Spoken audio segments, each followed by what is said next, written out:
Bienvenidos y bienvenidas a un nuevo programa de Chido. El día de hoy nos encontramos en Ciudad Universitaria con un gran invitado, el maestro Juan Carlos Pinacho Cruz. ¿Cómo se encuentra usted? Muy bien, Alex, ¿y tú? Bien, también aquí disfrutando de un caluroso día aquí en Ciudad Universitaria. Me gustaría conocerlo a usted y que se pudiera presentar para la gente que no tenga la oportunidad de conocerle. ¿Quién es el maestro Juan Carlos Pinacho? Bueno, yo soy un hombre común y corriente, Así. digámoslo así, pero dentro de la universidad yo he estado trabajando algunos temas que a mí me interesan, particularmente los que tienen que ver con género. Ok.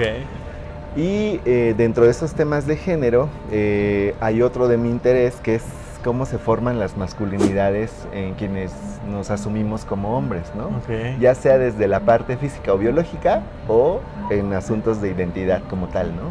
Que eso es un tema todavía diferente al que vamos a tratar hoy, pero que en algún momento igual, si se da otra posibilidad, pues lo podemos abordar. Oiga, maestro, ¿y qué lo motiva a estudiar temas de género, ¿no? O sea, ¿cómo fue desde pequeño?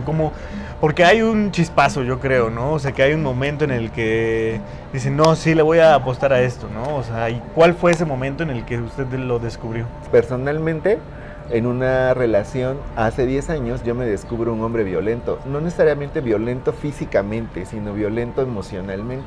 O sea, con sus acciones, Claro, con su o con comportamiento. el discurso también, ¿no? Porque Wow. nosotros podemos pensarnos violentos solo a partir de lo que hacemos y no, puede ser a partir de lo que hablamos e incluso a partir de lo que no hablamos, Wow. Alex, ¿no? O sea, como que el imaginario colectivo común es que la violencia se ve como agresión, como gritar, como golpear, ¿no? Cuando hay un Y no mundo atrás necesariamente. que no se ve como tan explícitamente, ¿no? Y que es motivo también de estudio y de análisis de cada persona. Y claro, justo eso, Alex, lo personal es lo que te lleva o te mueve, no a todas las personas evidentemente, pero lo que te mueve a saber por qué te comportas así.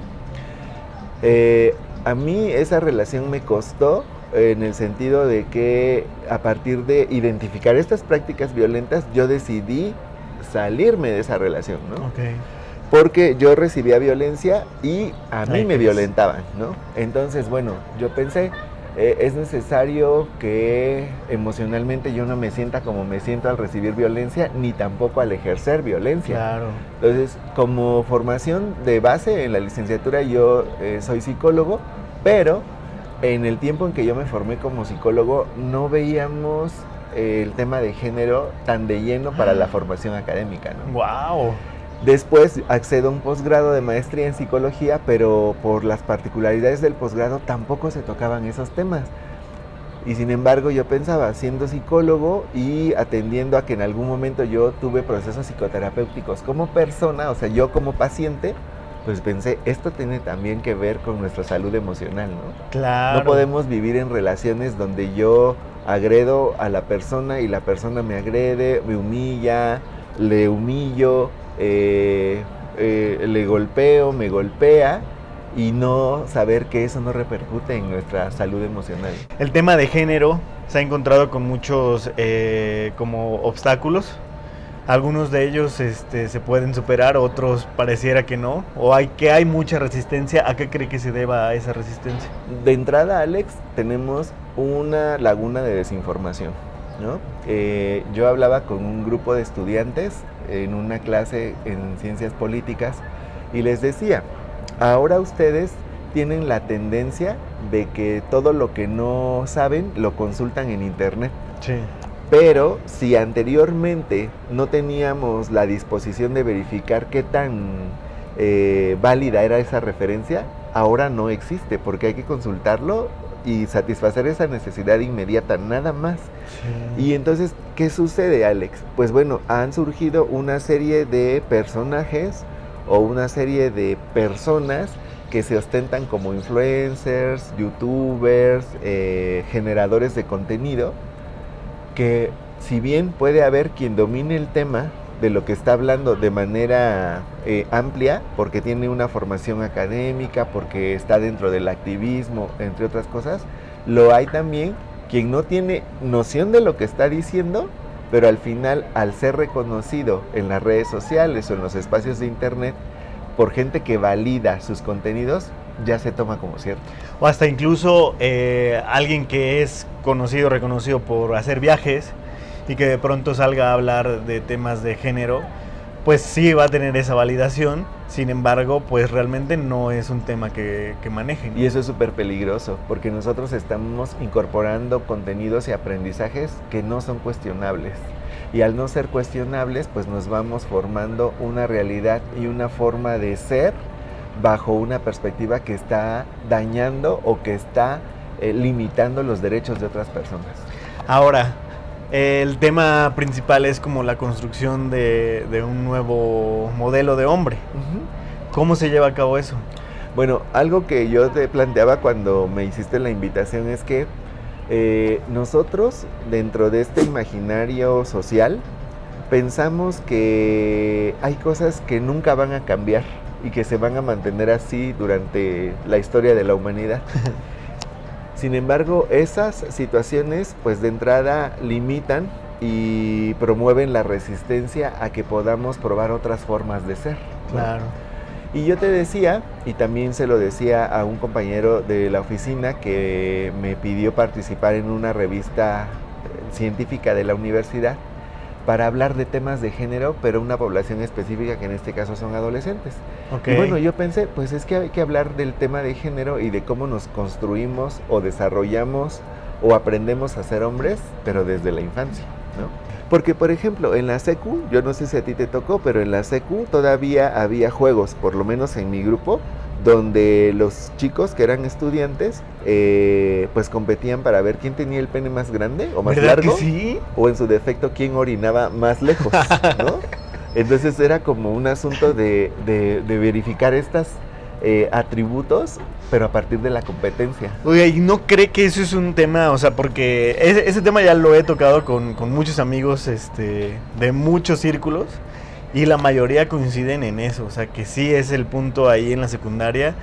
Justo, o sea, porque yo hablaba también acerca como de homosexualidad, ¿no? Como interiorizada, pero también esta parte de exploración, pero también esta parte animal como lo que menciona, ¿no? De a ver quién la tiene más grande, ¿no?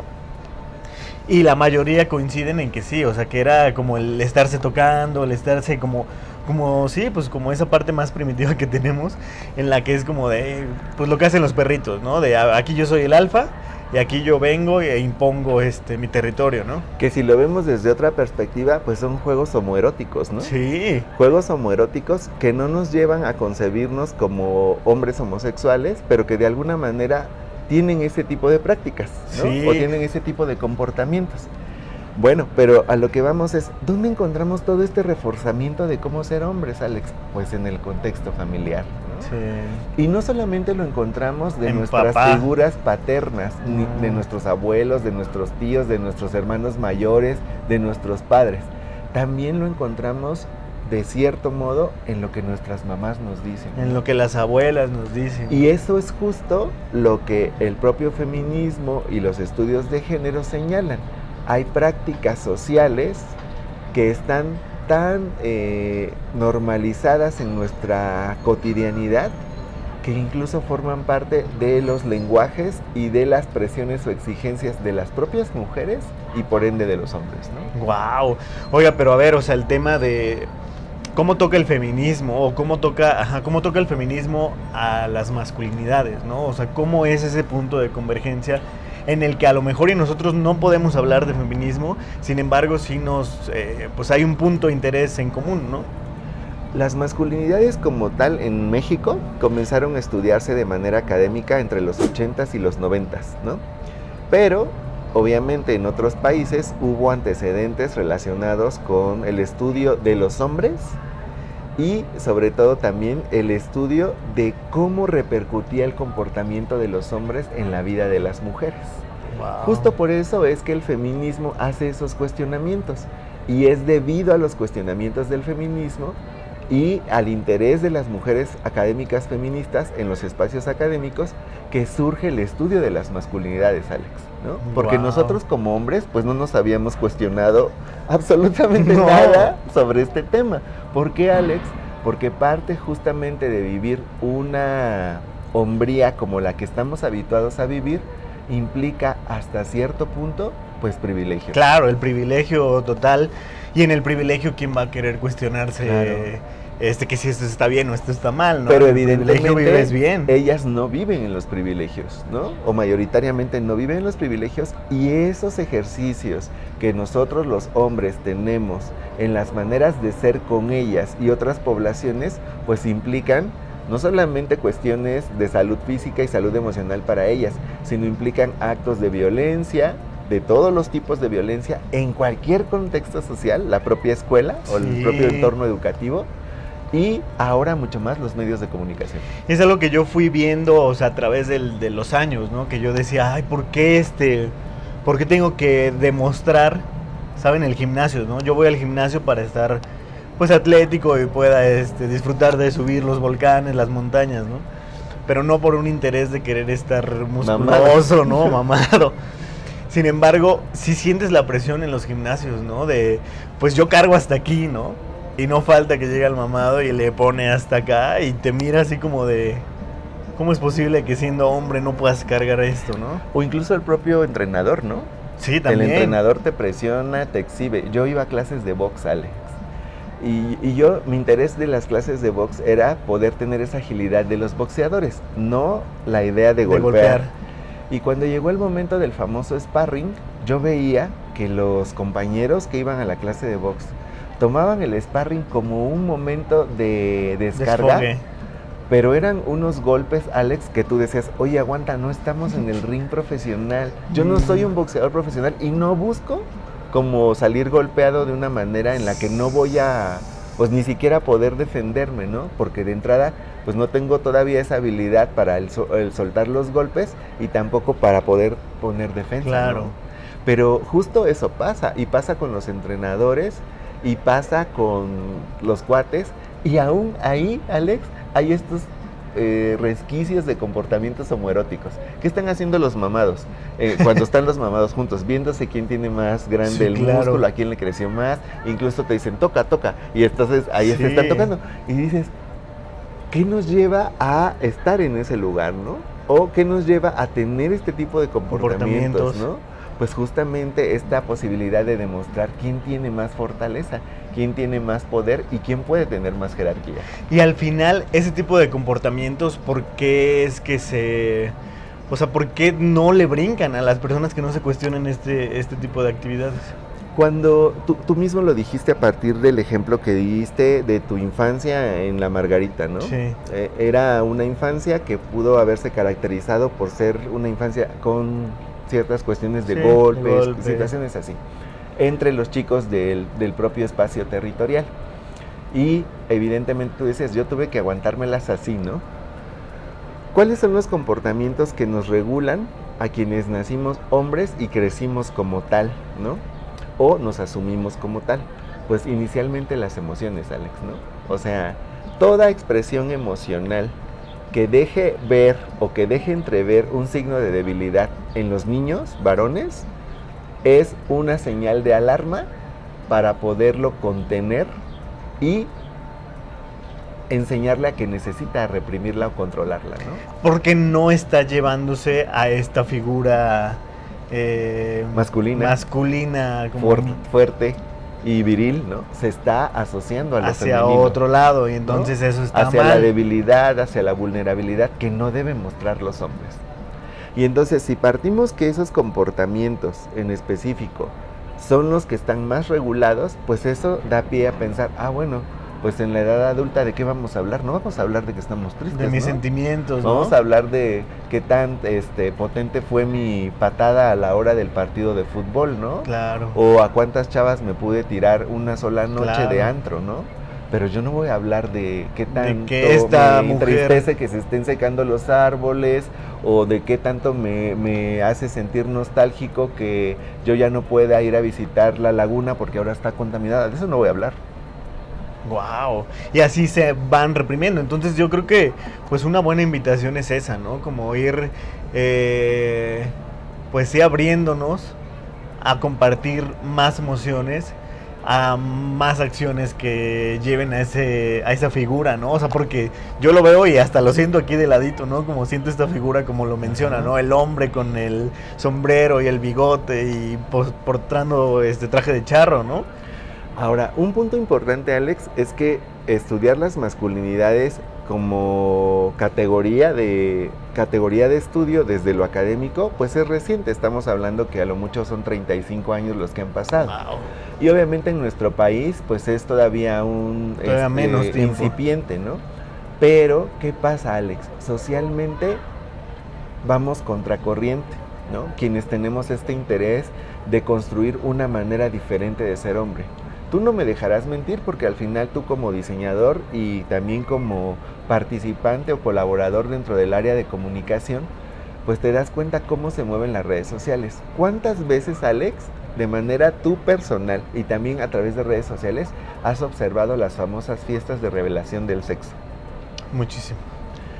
¿Y qué sucede ahí, Alex, no? Una vez que la persona, en este caso las mujeres o las personas gestantes, se dan cuenta que están embarazadas, y se arma la fiesta, la noticia que más se espera es saber el sexo del bebé. Sí, ¿no? E incluso esa emoción que le surge de mostrárselo a todo el mundo, o sea, porque podrías tenerla como muy propia, ¿no? De decir, sí, me emociona saber qué va a ser, si va a tener el género, ¿no? Tal o de cual, pero el hecho de quererlo comunicar y de hacerlo tan grande. Ahora, yo me he concentrado mucho más en ver la reacción del padre, ¿no? ¡Wow! Y a mí me gusta observar la reacción del padre porque tú ahí observas cuánto peso tiene el hecho de ser hombre en una sociedad tan machista como la mexicana, ¿no? Y entonces la mayoría de reacciones de padres al ver que sale el humito azul es como, bueno, bien. Incluso, Alex, todavía hay algunas adultas, mujeres mayores, que en el contexto de nuestra cotidianidad, cuando una de sus allegadas en el entorno familiar está embarazada, lo primero que les dice es ojalá sea hombrecito y no mujercita, porque las mujeres sufren mucho. Y como que lo normalizan, o sea, como mujeres es como de, sí, por favor, que no sea mujer, que no venga alguien más a sufrir aquí, ¿no? Esas reacciones que te digo que se observan en las fiestas de revelación del sexo van desde aquellas que son completamente eufóricas porque coincide el sexo del padre con el sexo del bebé, es decir, son hombres, hasta las que son o demuestran la frustración, la ira, la decepción, cuando no se coincide con el sexo del padre, el sexo de la bebé, es decir, cuando la bebé va a ser mujer, ¿no? Incluso pensando en cosas ya más relacionadas con la violencia, nos puede dar como un dato de bandera roja, claro, de cómo ese vato o ese sujeto se comporta en sus relaciones, pues por lo menos con su pareja y con las demás mujeres del espacio. Cuando lo empezó a contar, yo la verdad es lo primero que pensé es como, también como adultos responsables de un nuevo ser en el mundo, yo lo que pensé que por donde se iba a ir el tema era como, al final ya hay una asignación ahí, ¿no? O sea, ya es como, eres hombre, eres azul, eres mujer, eres rosa, ¿no? Y pobre de ti si eres hombre y te gusta el rosa, ¿no? Claro. Eres mujer o te gusta el azul, ¿no? Porque yo hice todo un evento en donde estoy invitando a mis personas más allegadas y te asigné un color ya, ¿no? Entonces ese punto en donde como adultos responsables de una vida nueva es muy fuerte, ¿no? Ahora, la asignación va más allá del color, Alex, ¿sabes? Sí. Porque, por ejemplo, cuando yo te invito a su bautizo, tú le vas a llevar juguetes que tengan que ver con ser niño o ser niña, ¿no? Sí. Es decir, vas a buscar balones para niños, carritos, muñequitos pistolas, de trapo, claro, ¿no? Y vas a buscar trastos de cocina, estufas pequeñas, bebés para ellas, ¿no? Y que con el paso del tiempo sí he podido como observar que ha habido un interés por como romper un poco, ¿no? Pero al menos mi infancia, yo creo que la infancia de unos 5 o 8 años atrás de mí han sido así, ¿no? Pero por ejemplo ahora vamos al diseño y a la comunicación. Cuando tú ves los pasillos en los supers de juguetería, sí, ¿de qué color son los de los niños? Sí, azul, ¿y de qué color son los de las niñas? Pero morados, rosas, brillos. y con los niños Amarillo. rayos, olas gigantes. Y entonces pues tú recorres el pasillo y de pronto, si bien nos va, hay una sección de juguetes neutros, pero es lo menos. Sí, es un solo estante. Todo lo una demás parte. sigue siendo desde ser hombre o ser mujer, desde lo masculino a lo femenino. Y claramente ahí se ve como ese punto en el que estamos actualmente, ¿no? Porque pues sí, están los pasillos para hombre y los pasillos para la mujer. Sin embargo, también hay mucha como nueva manera de ver el género, ¿no? Y ahora, aunque tengamos disposición, nuestra disposición no basta, Alex, porque esa disposición la hacemos en función de lo poco que conocemos. Por eso te decía, la principal problemática es la desinformación. Sí. Si tuviésemos más información, probablemente repararíamos en el hecho de que qué juguete le voy a comprar o qué tipo de ropa le voy a comprar, ¿no?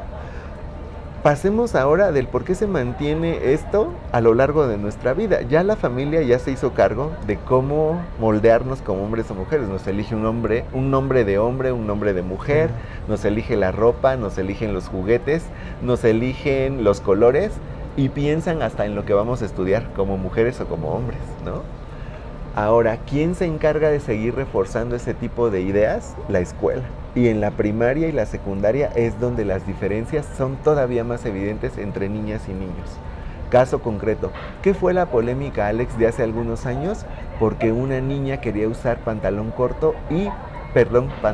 y cabello corto a la hora de ir a la escuela.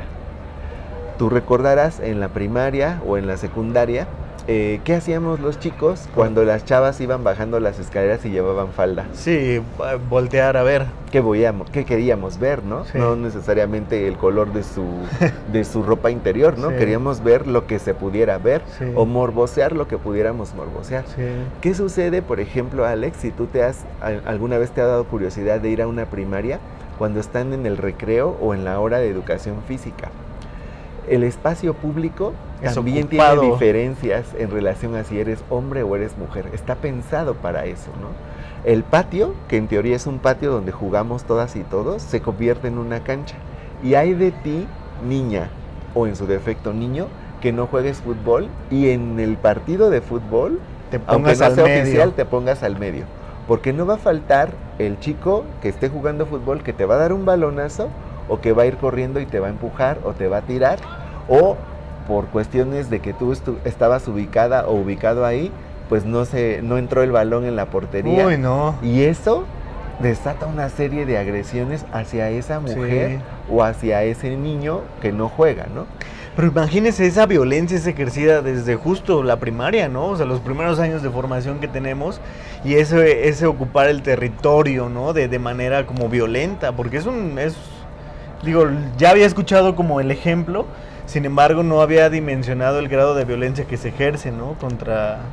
Ahora, otra cosa que a mí me ha llamado la atención, Alex, particularmente ahora, es observar cuando hay una fiesta infantil y hay piñatas. Ok. ¿Cómo es la forma de pegarle a la piñata de los niños y cómo es la forma que le pegan a la piñata a las niñas? La forma y también uno como adulto, que también está eso, ¿no? Que cuando ya uno es adulto ya le toca estar agarrando la cuerda, ¿no? Ajá.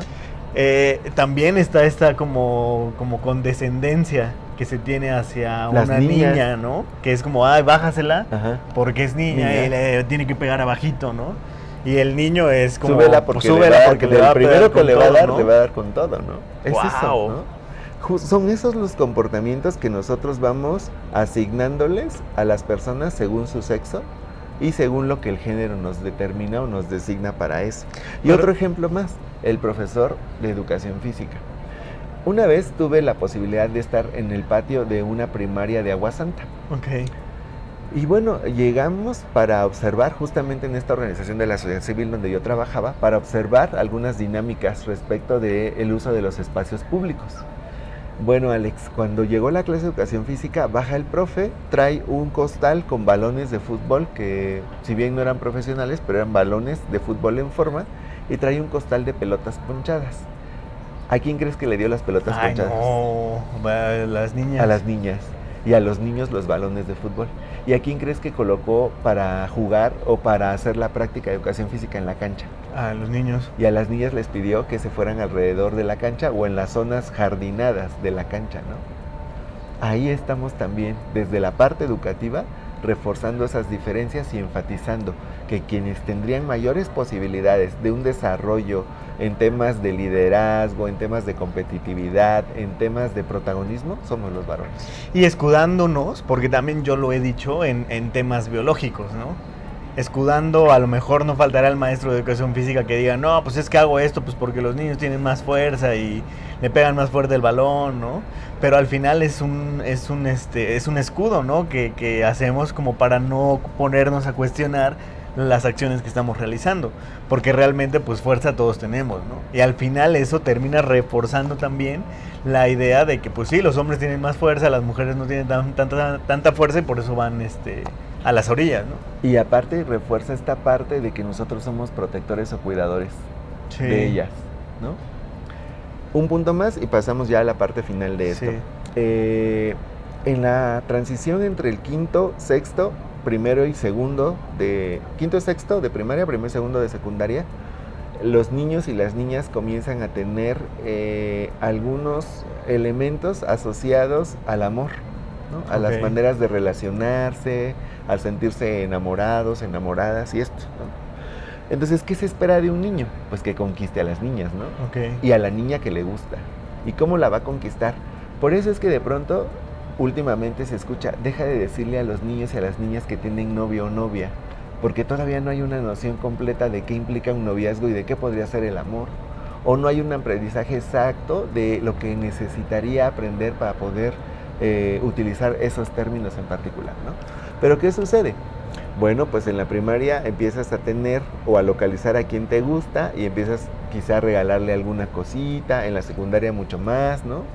Y eso, y al final ejerces una presión sobre esa chica, sobre esa chica que te gusta, solicitándole a tus compañeritos que se vuelvan cómplices tuyos para que puedas solicitarle que sea tu novia y ella acepte, ¿no? Esas son las maneras en que aprendemos que las mujeres tendrían que sujetarse a nuestras necesidades y deseos. Y también a esa parte como de reembolso, ¿no? Como yo ya invertí tanto en ti, entonces tu responsabilidad es que me tienes que pagar, ¿no? Y de las formas en que yo quiera que me pagues, ¿no? Ni siquiera son formas negociadas. ¡Wow! Es muy fuerte porque nos va atravesando pues toda nuestra vida, ¿no? O sea, como lo menciono, desde la primaria, la secundaria, la preparatoria, la universidad, ¿no? Y también en qué punto nosotros como hombres nos tenemos a reflexionar, ¿no? Y a pensar eso, espérate, eso está mal, ¿no? En su caso fue hace 10 años, ¿no? Ajá, y a partir de una relación. Pero ahora imagínate, ¿cuál es el riesgo de que nosotros mantengamos este tipo de formar hombrecitos de verdad, ¿no? En esas edades en las que yo te hablo, Alex, sobre todo ya entre el quinto y sexto, o incluso en años todavía más atrás, los niños ya comienzan a tener actualmente contacto con canales pornográficos a través de internet, empiezan a tener contacto con el uso o la ingesta de alcohol y algunas drogas. Wow. Se ha observado en primarias de la ciudad, y no solamente de Puebla, sino del país y de otras partes del continente. ¿Y qué pasa con eso, Alex, no? Pues eso hace que se asocie a una serie de conductas de riesgo que los hombres vamos a tomar y las vamos a aguantar.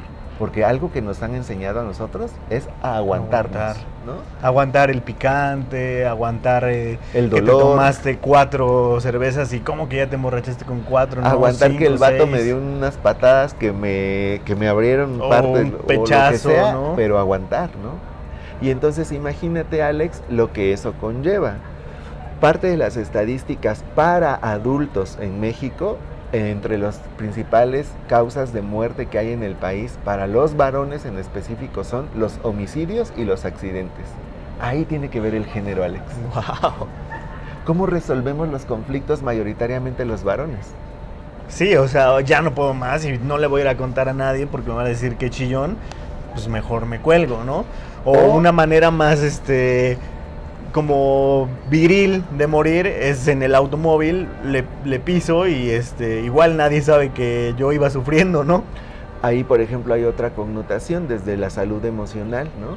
La mayoría de los suicidios, estadísticamente hablando, son cometidos por hombres que por mujeres, aunque las mujeres sean las que más expresan las emociones relacionadas con la depresión, con todos los trastornos asociados al estado de ánimo y a la ansiedad, por ejemplo, ¿no? Wow, el tema de aguantar es muy... El asunto fuerte. está en que yo puedo ingestar alcohol hasta donde me dé la gana y de todos modos yo insisto en que voy a manejar porque manejo mejor borracho. Ujú. Y arriesgo a los que van conmigo. Pero al final sí es una forma de decir, ayúdenme, ¿no? Pero es una forma que ni siquiera es clara, Alex. No. Porque estás de acuerdo que para este tipo de situaciones, pues no podríamos estar adivinando cuáles son nuestras necesidades. Y no tendríamos por qué hacerlo si desde la niñez nos pudieran enfocar a que esas necesidades son válidas de expresarse. Que son válidas y que son necesarias también, ¿no? Que es necesarias porque si no, pues ya de adultos nos cuesta más. Ahora, todas y todos tenemos un origen y ese origen nos implica que carguemos con ciertas cuestiones heredofamiliares. Y parte también de esta creencia de hacer hombres de verdad, que no se quejen, que soporten, que toleren, que provean, que cuiden y que no se dejen cuidar, implica riesgos para la salud física. Caso específico, cuestiones relacionadas con causas de muerte, ataques al corazón, enfermedades renales y enfermedades cardiopulmonares que están asociadas a la ingesta de alcohol, al tabaco y a las formas de comer que tenemos nosotros los varones. Claro. Pero también porque durante muchos años se ha enseñado que las mujeres cocinan, nosotros comemos, ¿no? Y que al final durante muchos años no nos hemos responsabilizado de nuestro propio alimento, ¿no? Claro. O sea, yo hasta que me salí de mi casa fue cuando dije, chinga, me comer, tengo que cocinar, ¿no? Claro. Me tengo que doblar mi ropa, ¿no? O sea, fue como de, espérate, eso tenía que haberlo hecho desde hace muchos años, ¿no? Pero eso implica que si un niño empieza a ir a la cocina, hay que cuidar que vaya, pero que no se vuelva una mujer. Claro. O que el niño esté planchando su ropa, no, ¿cómo crees? Para eso Ya, está tu ya hermana, ponle ¿no? un mandil, si quieres, Ajá. ¿no? O para eso está tu Para hermana. eso está tu hermana. De ahí las burlas del término mandilón cuando somos Claro. adultos, ¿no? Claro. Que es quien ejerce actividades que no son propias de su sexo Sí. y que se asume también que son mandadas por su mujer, ¿no? Y mira que esos términos también hay que irlos concientizando porque los pasamos y los decimos y los toleramos, Y son ¿no? tan vigentes, Sí, son vigentes y son todavía. tan sexistas, y son tan violentos. Y hay que tenerlos bien focalizados, ¿no? Y que podrían parecer no agresivos, ¿no? Es mandilón, es como, pues que se pone el mandil, pero ¿de dónde viene, no? ¿Qué podemos hacer, Alex, para romper esta cadena? No es una receta de cocina lo que yo les voy a decir y tampoco son actividades que sean limitativas. O sea, haciendo eso ya vamos a romper la cadena. Pero lo primero que sí podemos hacer, y esto está ahora al alcance de todas y todos, mayoritariamente es informarnos. Ok. Obvio, Alex, que hay que diferenciar los espacios. No es lo mismo formar masculinidades en las zonas rurales a formar masculinidades en las zonas urbanas, ¿no? Wow. Donde en las zonas rurales se fomenta mucho más este ejercicio de dominación entre mujeres y hombres, ¿no? Sí, cañón. Pero bueno, al final también hay un área de posibilidades que pudiera nuestra propia institución hacerla, ¿no? En sus Sí. complejos regionales. Que claro, o sea, me quedé pensando, las masculinidades en la colonia Roma de la Ciudad de México no son las mismas De Tepito. o de San Manuel, Claro. ¿no? O sea, que han ido cambiando, evolucionando y algunas un poco más cercanas a algo ideal, ¿no? Y otras que definitivamente estamos siendo más hacia el otro lado. Otra acción que podemos hacer, que esa puede ser dolorosa, Alex, pero necesaria, es aprender a observar y reconocer bajo qué creencias o ideologías obsoletas nos hemos formado. Claro.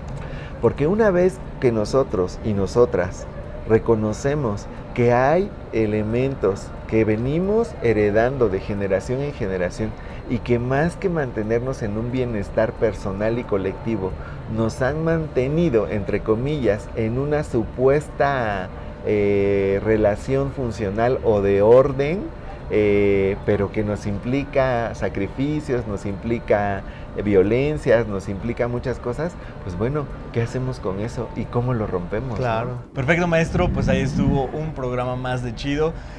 ¿Nos podría compartir sus redes sociales? Sí, en Instagram me encuentran como dr.interseccional. Y ya nada más Nada Instagram. más. Ahí sigan al maestro Juan Carlos Pinacho. Pues este fue un programa más de Chido. Yo soy Alba. Y yo soy Juan Carlos. Y esto fue Chido. Chido.